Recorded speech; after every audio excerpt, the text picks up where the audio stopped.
रहे हैं, लेकिन जिसके घर तस्वीर इस वक्त अस्पताल के अंदर की हम आपको दिखा रहे हैं, जहां पर आप देख सकते हैं प्रधानमंत्री नरेंद्र मोदी जो हैं घायलों से मुलाकात कर रहे हैं। प्रधानमंत्री वहां पर जो घायल हैं ये सभी वो छात्र हैं जो उस हॉस्टल में मौजूद थे जब ये हादसा हुआ। तो ये सभी वहां पर मेस में खाना खा रहे थे और इन्हें वहां से निकलने का समय नहीं मिल पाया। तो ये सभी वो घायल हैं जो रेजिडेंट डॉक्टर हैं, जो छात्र हैं जो वहां पर पढ़ाई कर रहे थे, उनसे मुलाकात प्रधानमंत्री करते हुए नजर आए। और यहां पर जो डॉक्टर हैं उनसे प्रधानमंत्री ये जान रहे हैं कि सबकी स्थितियां कैसी हैं। इस बात का आकलन जो है वो किया जा रहा है कि स्थिति कैसी है। और डॉक्टर्स जो वहां पर मौजूद हैं, प्रधानमंत्री नरेंद्र मोदी उनसे भी बातचीत करें। देखिए, ये वो शख्स है जो अकेला जिंदा बचा। ये उसी विमान में सवार थे और ये अकेले शख्स जिन्होंने इमरजेंसी गेट से कूदकर अपनी जान तो बचा ली, लेकिन अपने भाई को खो दिया। तो ऐसे में ये इकलौता शख्स ऐसा है जो उस विमान हादसे में जीवित है। और प्रधानमंत्री नरेंद्र मोदी ने उनसे भी मुलाकात की है। ये वो लोग हैं, क्योंकि विमान में सवार तो सभी लोगों की जान चली गई थी, सिर्फ एक शख्स बचा था, लेकिन ये वो लोग हैं जो उस हॉस्टल में थे। कुछ लोग ऐसे हैं जो मेस में खाना बना रहे थे, तो कुछ लोग ऐसे हैं जो वहां पर खाना खाने के लिए आए हुए थे। ये तो गनीमत रही कि उस समय ओपीडी खुली थी, तो ज्यादा डॉक्टर वहां पर मौजूद नहीं थे, नहीं तो ये एक और बहुत बड़ा हादसा हो सकता था। इसमें और भी कैजुअलिटी हो सकती थी।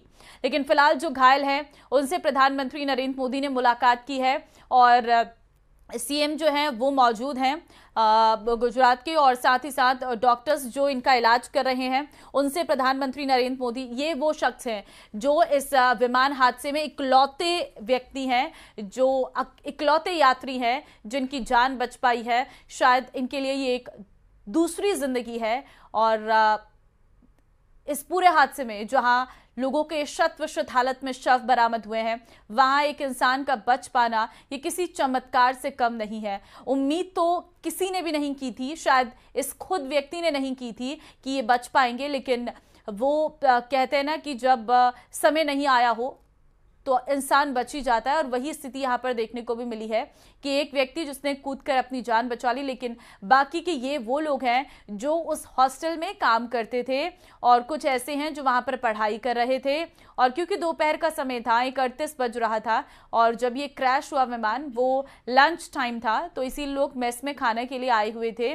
और इस हॉस्टल में कई लोग ऐसे हैं जो टिफिन सर्विस प्रोवाइड करते हैं, उसमें भी खाना बना रहे कई लोगों की जान चली गई है, क्योंकि जहां पर किचन था उसके नज़दीक ही ये विमान का पीछे का हिस्सा जो है वो टकराया था।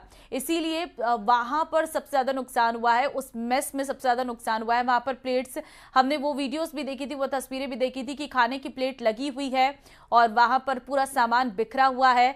वो मेस जहां पर खाना बन रहा था वहां पर सारा सामान बिखरा हुआ है। आप अंदाज़ा लगा सकते हैं कि जब एक विमान, बोइंग विमान टकराता है किसी बिल्डिंग से और उसका एक हिस्सा वहां फंस जाता है, तो उस बिल्डिंग की क्या हालत रही होगी और वो मंजर क्या रहा होगा। जिसकी जान बच गई उनके लिए ये एक नई जिंदगी है, लेकिन जिसकी जान चली गई है उन परिवारों के लिए एक बेहद गहरा दुख है। वो परिवार अभी सदमे से बाहर भी नहीं आ पाए हैं। वो परिवार अब अपनों की बॉडीज को लेने के लिए यहाँ पर अस्पताल में पहुंचे हैं।